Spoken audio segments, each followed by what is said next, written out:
সব কাজ করতে হয়, বাজার করতে হয়, যে তরকারি কাটতে হয়, রান্না করতে হয় না অবশ্য। হ্যাঁ।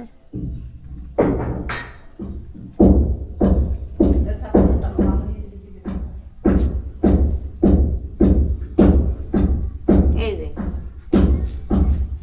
এই যে কি তরকারি কাটলাম, এই যে বেগুন, এই যে ডাঁটা আর এই যে আলু দিয়ে এই যে মাছ দিয়ে রান্না করা হবে। এই যে তরকারি কাটে দিচ্ছি। এই যে এগুলো বাজার কালকে করে নিয়ে আসছিলাম, সেই বাজার। তারপরে এই যে শশা কাটবো, শশা টমেটোর সালাদ হবে, এটা কাটতে হবে। কাটে তারপরে রেখে অফিসে যাব। এই যে মানে এই যে দেখেন একদম রেডি হয়ে গেছি। এই যে রেডি হয়ে এই যে পায়ের জুতাও আছে রেডি হয়ে। এখন কি করবো, যাওয়ার সময় আমার আম্মা পারিচ্ছে না, এই জন্য আমাকে বললো যে একটু তরকারি কাটে দিয়ে যাও। আবার তরকারি কাটিয়ে দিচ্ছি, তাহলে আম্মার একটু হেল্প হয়ে যাবে।